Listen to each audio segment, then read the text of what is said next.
Hello friends, কেমন আছো তোমরা সবাই? আশা করছি সবাই খুব ভালো আছো, সুস্থ আছো। আমিও খুব ভালো আছি। চলে এসেছি নতুন আর একটা ভিডিও নিয়ে। অনেকদিন স্কিন কেয়ারের ভিডিও দেওয়া হয়নি, তাই না? কারণ কিছু করছিলামই না, সময় পাচ্ছিলাম না, ইচ্ছেও হচ্ছিল না। মাঝে মাঝে আমার এরকমটা হয়, ভিডিও বানাতেও ইচ্ছা করে না আর নিজের কোনো কেয়ার নিতেও ইচ্ছা করে না। ওই সময়টা নিজেকে যতটা অবহেলা করা যায় আর কি করি, অতটা অবহেলা।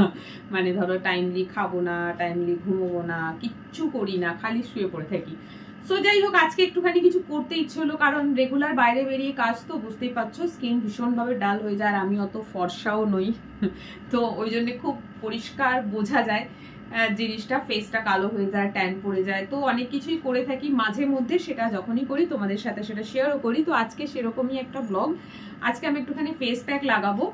অনেক রকমের ফেস প্যাক অ্যাপ্লাই করি, কিছু রেডিমেড ফেস প্যাক আছে অ্যাপ্লাই করি। যেরকম আমার কাছে রয়েছে হিমালয়া পিউরিফাইং নিম ফেস প্যাক, এটা হচ্ছে নিম অ্যান্ড টার্মারিকের, খুব ভালো। এর আগেও তোমাদের সাথে শেয়ার করেছি। এটা হচ্ছে রেডিমেড ফেস প্যাক, এটা কিচ্ছু না, জাস্ট টিউবে রয়েছে, বের করো, ফেসে অ্যাপ্লাই করো। আর মাঝে মধ্যে হয় আমি বেসনের মধ্যে কাঁচা দুধ, গোলাপ জল, হলুদ, যেটা কস্তুরি হলদি বলে, অ্যাড করে লাগাই। অনেক রকমের অনেক কিছু করে থাকি। কিছু থাকে আমার সাবস্ক্রাইবাররা রিকোয়েস্ট করে যে বেসনের প্যাক লাগাও, সো তখন লাগাই।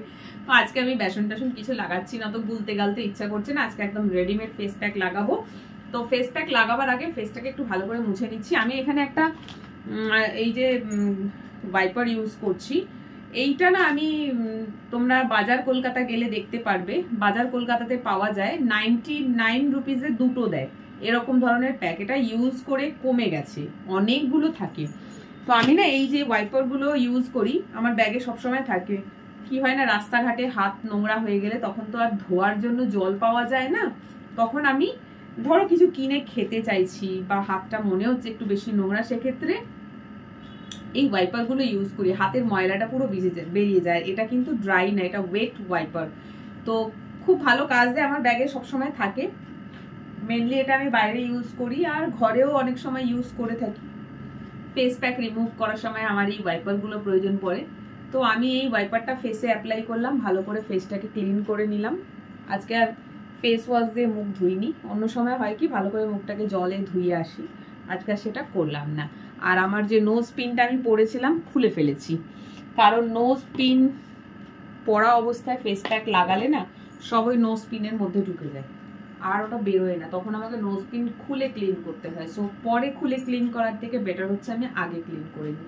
তো এই যে দেখো, এটা আমি লাগাচ্ছি। এটা যেহেতু নিমের, সো এটা রংটাই কালো। ইস, একটা কাজ করা হলো না, চুলগুলো সব বেরিয়ে আসছে। দাঁড়াও 1 মিনিট, আমি না একটা কিনেছিলাম বাচ্চাদের মতন, কি করে লাগায়। হ্যাঁ এই যে হ্যাঁ, যখন ফেস প্যাক ট্যাক লাগাই না, তখন কি হয়, সামনের যে ছোট ছোট চুলগুলো না সব ফেস প্যাকের মধ্যে চলে আসে। তো এরকম ধরনের একটা ব্যান্ড থাকলে ভালো হয়, চুলগুলো সব ভেতরেই আটকে যায়। আগে লাগাবো, ভুলে গেছি। এটা বাচ্চাদের জিনিস, চলো, বাচ্চা বড় বলে কিছু হয় না, যার যেটা ইচ্ছা করবে সে সেটা লাগাবে, সে সেটা পরবে। ওকে, তো এরকম ধরনের ব্যান্ড পার্লারে গেলে দেয় লাগিয়ে, এরকম ধরনের, মানে এরকম ঝুঁটি বাঁধা থাকে না, আমারটা একটু ঝুঁটি বাঁধা। আমি এরকম উৎপটাং জিনিস খুব কিনতে পছন্দ করি, বাচ্চাদের মতন। আমার আলমারিতে একটা জিনিস রাখা আছে, দেখলে তোমরা হাসবে যে এইটা তুমি কিনেছো বাচ্চার মতন, এগুলো তোমার, এগুলো বাচ্চাদের। সত্যি আমি পরে কখনো ওটা দেখাবো, ঠিক আছে? তো দেখো ফেস প্যাকটা লাগাচ্ছি, তো আমার মুখটা কিরকম কালো হয়ে গেল। দাঁড়াও আয়নাতে লাগাই দেখি, হচ্ছে না ভালো করে লাগানো। যা, আয়নাতে আরো কালো দেখাচ্ছে আমাকে, আলো পড়ছে না যেহেতু, সেই জন্য। সো যাই হোক, এটা একেবারে রেডিমেড যেহেতু, তো কোনো ঝামেলা ঝঞ্ঝাট নেই, খুব কুইকলি এটা অ্যাপ্লাই হয়ে যায়, গোলা টোলার ঝামেলা নেই। মুখটা দেখো, ইস একদম নাইজেরিয়ান লাগছে আমাকে।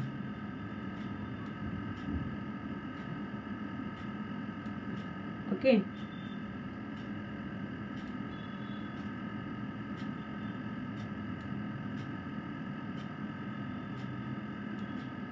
চোখটা বন্ধ করে চোখের পাতাগুলোতে একটু লাগিয়ে নিচ্ছি। এতে না কি হয়, আমার মুখটা একটু ভালো বেশ ক্লিন হয়, বোঝা যায় যে হ্যাঁ মুখটা একটুখানি ডার্ট ফ্রি, অয়েল ফ্রি হয়ে যায়। বেশ, এইটা তোলার সময় হয় ঝামেলা। তো আমি কি করে রিমুভ করি সেটাও আজকে তোমাদেরকে দেখাবো। আমার ফেস প্যাক রিমুভ করার প্রসেসটাও একটু হাটকে। দেখো, খুব বেশি মোটা করে লাগাচ্ছি না, খুব বেশি মোটা লাগালে শুকনো হতে দেরি হয়, অনেকটা টাইম লেগে যায়, ধুতেও প্রবলেম হয়। সো দেখো অ্যাপ্লাই করা কিন্তু হয়ে গেছে। ওকে, নেকে ফেকে লাগাচ্ছি না, নেকে লাগাবো না এই কারণে, কারণ আমি কিন্তু আজকে স্নান করছি না। আমার স্নান করা হয়ে গেছে, ঘড়িতে এখন একদম 3 PM, মানে একদম দুপুর 3টে বাজে। আমার এখনো খাওয়া হয়নি, লাঞ্চ প্রিপেয়ার মানে অর্ধেক প্রিপেয়ার করে রাখা আছে। আমার এই ভিডিওটা বানানোর জন্য খাওয়া হয়নি আর কি, খাওয়ার পরে কোনো কাজকর্ম করতে ইচ্ছে করে না, ভাবলাম ভিডিওটা আগে আমি বানিয়ে নিই, তারপরে খাবো, খেয়ে টিভি দেখবো বা একটু শুতে ইচ্ছা হলে শোবো, যাই হোক। বাট আজকে আর ভিডিও বানাবো না, এটাই লাস্ট। এরপরে খাওয়ার রেডি করতে যাবো, তার উপরে একটা ব্লগ আসবে। সো এই যে বডি সাদা, মুখ কালো, যাই হোক নিম ফেস প্যাক লাগালে মুখ তো কালো হবেই। সো আমি এখন এটা 15 to 20 মিনিটস আমার ফেসে রাখবো।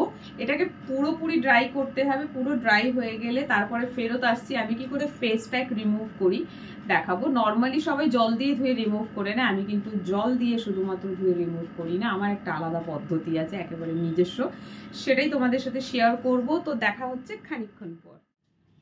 আমার ফেস প্যাক কিন্তু প্রায় শুকিয়ে গেছে, আমি এখন আর বেশি কথা বলবো না, কারণ ফেস প্যাক শুকিয়ে যাওয়ার পর বেশি কথা বলতে গেলে ফেটে ফেটে যায়, স্কিনেও টান ধরে। তো দেখো এই যে হোয়াইট জায়গাগুলো দেখতে পাচ্ছ, এই জায়গাগুলো একদম প্রপারলি শুকিয়েছে, আর এই যে কালো কালো হয়ে রয়েছে এখনো যে জায়গাগুলো, এই জায়গাগুলো একটু হালকা ভেজা আছে। তো আমি ফ্যানের নিচে যেহেতু বসিনি, সেই জন্য শুকনো হতে একটু সময় লেগেছে, 15 মিনিট হয়ে গেছে, আমি এবার রিমুভ করে দেবো। আর একটু ভেজা ভেজা থাকা অবস্থায় রিমুভ করলে ভালো হয়, কি রিমুভ করতে সুবিধা হয়। আমি তো এখন আর স্নান করবো না যে শাওয়ারের নিচে দাঁড়িয়ে যাবো, গিয়ে ঘষে ঘষে তুলে দেবো, যেহেতু স্নান করবো না তো একটু ভেজা ভেজা অবস্থায় তুলছি। আর তুলবো কি করে সেটাই তোমাদেরকে বলবো।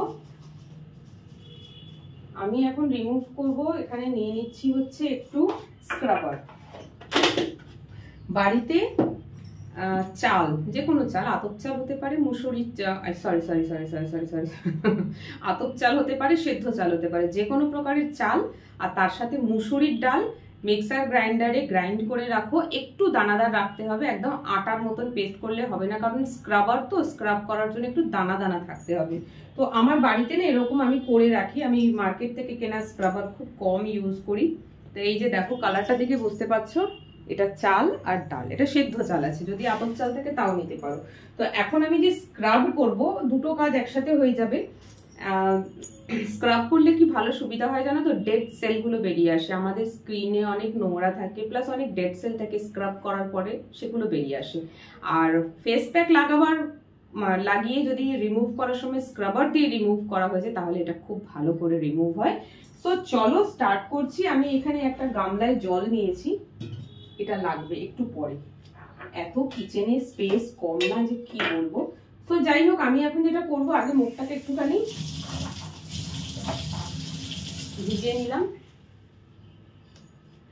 কারণ মুখটা তো পুরো শুকিয়ে গিয়েছিল, দেখো ভিজিয়ে নিলাম।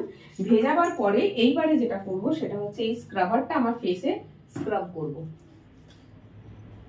ফেসটা শুকিয়ে গেছে, জল আর একটু নিলাম, আর ক্যামেরাটা একটু ক্লোজ করলাম যাতে তোমাদের একটু দেখতে সুবিধা হয়, দূরে থাকলে তোমরা দেখতে পাচ্ছ না।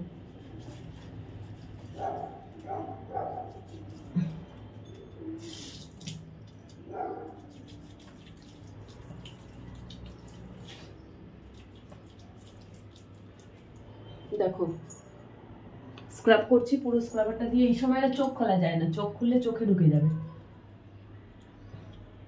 মেনলি নোংরা থাকে নাকের কর্নার গুলো,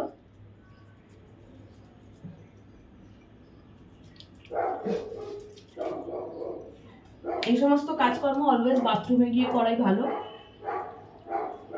বাট যেহেতু ভিডিও করছি বাথরুমে গিয়ে পসিবল না।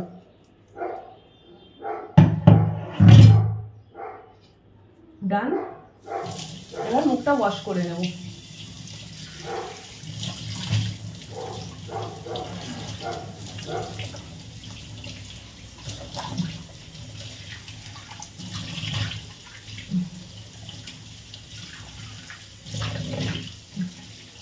জায়গাটা এতটাই ছোট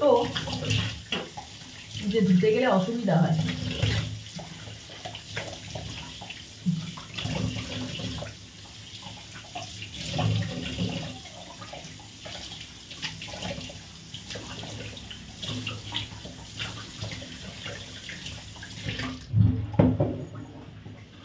আমার মুখ তেতো হয়ে গেল।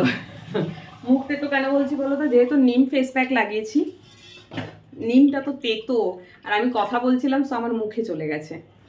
এই জন্য ফেস প্যাক লাগাবার সময় কথা না বলে ভয়েস ওভার করা ভালো। আমি এবারে টিস্যু পেপারটা নিলাম, সবটা রিমুভ করা একটু মুশকিল হয়, এত ছোট জায়গা, এই জন্য এইগুলো একটু স্নান করার সময় করলে ভালো হয়, তাহলে ওয়াশ করাটা খুব ভালো হয় আর কি। ওয়াশ করার সময় আমি বিরক্ত হচ্ছি আর কি, বাঁচিয়ে বাঁচিয়ে করতে হচ্ছে।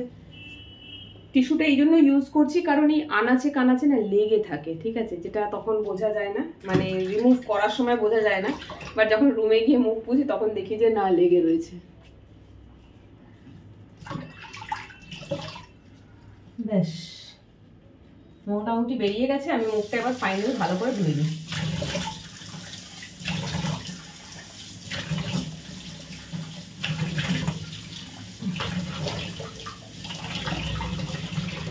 দেখো মুখটা পরিষ্কার লাগছে না, কিরকম অয়েলি অয়েলি হয়েছিল না আমার ফেসটা। চলো এখানে তো আলো কম, বেডরুমে যাই, গিয়ে তোমাদেরকে দেখাচ্ছি মুখটা কত ভালো পরিষ্কার হলো। চলে আসলাম রুমে। আজকে অনেক ভিডিও বানিয়েছি, মাঝে মাঝে ভিডিও বানাবার এরকম হুজুক ওঠে আমার। সেদিনকে আমি অনেক ভিডিও বানাই, আর যেদিনকে ভিডিও বানাতে ইচ্ছে করে না কোনো কারণে, শরীর ভালো নেই, মন ভালো নেই, কাজের চাপ, বেরোতে হবে, সেদিনকে ভিডিও বানানো হয় না। সো দেখো মুখটা আগে কেমন ছিল, আগে একটু কালো কালো লাগছিল, একটু ডাল লাগছিল। বলবো না ফেস প্যাক লাগিয়ে একদম ফর্সা হয়ে গেছি, না, কখনোই সেটা হয় না। ফেস প্যাক যেটা করে না, ওপরে মুখের ময়লাটা তুলে দেয়, এক্সট্রা অয়েল থাকে সেটা তুলে দেয়, দিয়ে মুখটাকে একটু ক্লিন করে দেয়, একটু সফট করে দেয়, যেটা নিজে ফিল করি খুব ভালো। ব্যাস হয়ে গেল। এইবারে যেটা করব, বাড়িতে কোনো ময়শ্চারাইজার থাকলে ময়শ্চারাইজার লাগানো যেতে পারে, টোনার থাকলে টোনার লাগানো যেতে পারে। আমার কাছে একটা লোটাসের ফেস মিস্ট রয়েছে, ন্যাচারাল গ্রিন টি। ব্যাস ডান। মুখে মাখার কিচ্ছু নেই আমার, সব শেষ হয়ে গেছে। এটা ওটা সেটা সংসারে প্রয়োজনের খরচা করতে করতে নিজের জন্য যে কিছু কিনবো সেইগুলো আর হয়ে ওঠে না, খুব কিপটামো করে নিজের জন্য কাজ চালাই। ব্যাস ডান। টিপটা ছিল, দেখো টিপটা উঠে গেছে। মুখে যে কি পরিমাণ ট্যান পড়ে সেটা দেখলে বুঝতে পারবে। দেখো এখানে একটা হোয়াইট স্পট, যেটা আমি দূরে গেলেও ভিজিবল হোয়াইট স্পটটা, কারণ এই জায়গাটা আমি সবসময় টিপ পরে থাকি, টিপ পরে বাইরে বেরোই, আর যেহেতু টিপ পরি ওই জায়গাটা ঢাকা থাকে, সো বাইরে মানে চারিদিকে ট্যান পড়ছে সূর্যে, মানে যেহেতু সানলাইটে বেরোচ্ছি উইদাউট এনি প্রোটেকশন, কোনো রকম সান যেটা লাগায় আর কি, কি বলে ওটাকে, সান ট্যান রিমুভ করার জন্য যে প্রোটেকশন থাকে, কি বলে নামটাও ভুলে গেছি। তো যাই হোক, সেটা ছাতা ইউজ করি না, স্কার্ফও ইউজ করি না, কোনো রকম ক্রিম লাগাই না, যাতে সান রেটা আমার ডাইরেক্ট স্কিন ছুতে না পারে, ট্যান যেতে না পারে। তো স্কিনের খুব 12টা বেজে যায়, সেটা বুঝতেই পারছো টিপের। তবুও তো এটা অনেকটা পরিষ্কার হয়েছে, কারণ আমার কাছে সান ট্যান রিমুভ করার জন্য একটা ক্রিম আছে, সেই ক্রিমটা আমি মাঝে মাঝে অ্যাপ্লাই করি নিজের ফেসে, সপ্তাহে একবার বা দুবার, সেই জন্য ট্যানটা অনেকটা কমেছে, নাহলে এটা না অনেকটা বেশি ছিল। পরে কখনো তোমাদের সাথে শেয়ার করবো ক্রিমটা, এর আগেও শেয়ার করেছি, তবে আবারও শেয়ার করবো যখন আমি এরপরে আবার লাগাবো। তো দেখো ফেস মিস্টটা লাগালাম পুরোটা, সেই মানে এটা একটা লিকুইড ওয়াটার, যেরকম টোনার হয় আর কি, পুরোটা কিন্তু আমার স্কিনটা অ্যাবজর্ব করে নিল পুরো, আমাকে মুছতে লাগবে না, ক্রিমের মতন একদম স্কিনে চলে গেল। ব্যাস এই হলো আমার স্কিন কেয়ার রুটিন, মাত্র 10 পয়সা খরচ করে। পার্লারে গিয়ে হাজার হাজার টাকা খরচ করার কোনো দরকার নেই। তবে হ্যাঁ, মাঝে মধ্যে একটু পার্লার যেতে ইচ্ছে করে, কারণ পার্লারে গিয়ে তুমি চুপ করে শুয়ে থাকছো, ওরা বিভিন্ন টাইপের ক্রিম দিয়ে নানা রকম ভাবে বিভিন্ন রকমের মাসাজ স্ট্রোক হয় স্কিনে দেয়, তো সেটাতে কি হয় না, আমাদের স্কিনটা একটু ভালো থাকে আর একটু আরামদায়ক হয়, আমরা শুয়ে শুয়ে আরাম দিতে পারি। তো তার জন্যই মাঝে মাঝে যাই, আর নইলে আমি আমার স্কিন কেয়ার এখানেই করে থাকি। সো দেখো আমার এই ফেস আর এই হচ্ছে আমার বডি, খুব একটা বেশি ডিফারেন্স কিন্তু নয়। এই পার্টটা তো পুরোটাই ঢাকা থাকে যখন বাইরে বেরোই, সো ট্যান হাতে কিন্তু একটু ট্যান রয়েছে। দেখো এখান থেকে স্কিন কালার আলাদা, এখান থেকে স্কিন কালার আলাদা। হাতে কোনো ক্রিম ট্রিম কিছু ইউজ করা হয় না, যা করি ফেসে, সেই জন্য ফেসটা অনেকটা ট্যান রিমুভ হয়েছে। সো দেখো স্কিন, আমার গায়ের স্কিন আর মুখের স্কিন মোটামুটি এক, খুব একটা বেশি ডিফারেন্স না, যেটুখানি ছিল সেটা তো এখন উঠে গেল। সো যাই হোক, অনেকদিন পর তোমাদের জন্য আমার একটা স্কিন কেয়ার ব্লগ বানালাম আর নিজেও একটু স্কিন কেয়ার করলাম। এবারে তোমরা ভিডিওটা দেখো, কেমন লাগলো কমেন্ট করে জানিও। টাটা।